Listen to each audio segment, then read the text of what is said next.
and welcome to Sheffield Hallam News. William Kerr, who was convicted of murdering Maureen Comfort in 1998, has absconded from his bail hostel. Comfort's body was kept in a cupboard for 2 weeks and relatives are angry and worried. They fear he may harm them or other people, Anna Crossley reports. Maureen Comfort's family claim they weren't surprised to hear William Kerr was on the run. A few days ago, Maureen's niece got the news she'd been dreading. The probation officer just turned around and says that she had bad news, that William Kerr had absconded from his hostel. Upset, annoyed, because a couple of weeks before that I went down to the prison for his probation hearing and they decided obviously to let him out. Senga Bailey found her aunt's body stuffed in a cupboard here at her flat in the Bermontoffs area of Leeds. Even though it was 20 years ago, she's still haunted by the memory of what she saw that day, and she's terrified that William Kerr could kill again. And I'm frightened of what he's going to do next. Maybe he'll keep away from us, I don't know, but it's who he's with. If you can live with a dead person stuffed in a cupboard for a couple of weeks, then what is a, and sit there, watch television and eat and stuff like that, what is a? A police investigation followed Maureen's death and Kerr was convicted of murder. He was given a life sentence in 1998 but was released on licence in January.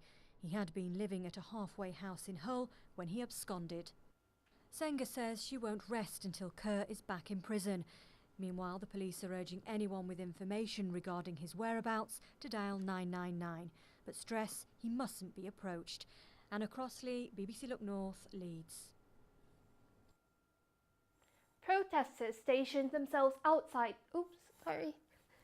Demonstrators took to the streets of Sheffield to protest against zero-hour contracts.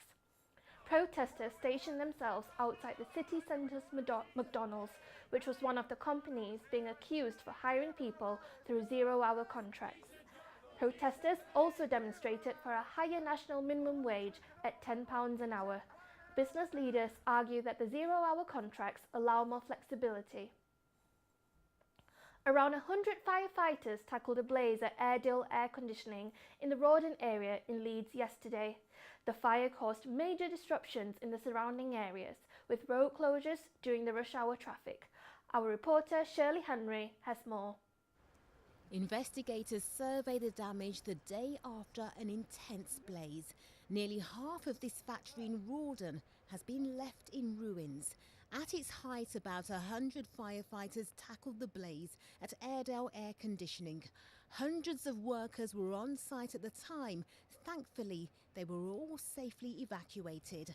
But concerns about 60 gas cylinders led to road closures and disruption. The contents of an acetylene cylinder are quite volatile, particularly when put under heat. It's something that we have to monitor and control very carefully, which is why we had to close the road last night, which caused significant disruption to the commuting traffic. It couldn't have happened at a much worse time, really. We had to monitor those constantly, and actually we're still doing that as we speak now to ensure that they're safe.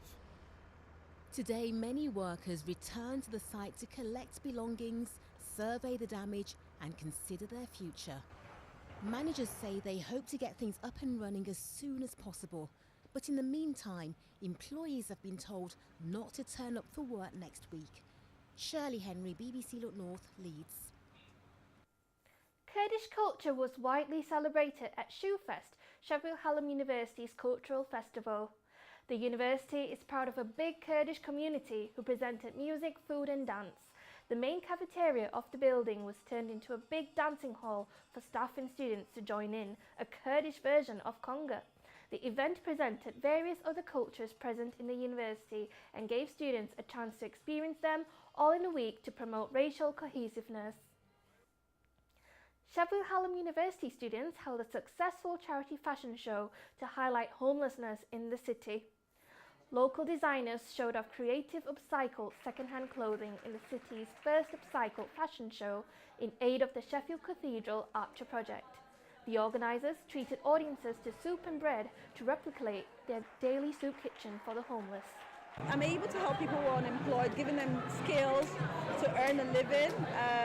They come to us and we try and nurture them as best as we can. We try and support them as best as we can. We work with people who have learning difficulties, mental health problems. We hardly turn anyone away. And that's all we have for you today. Thank you for watching Sheffield Hallam News. Goodbye.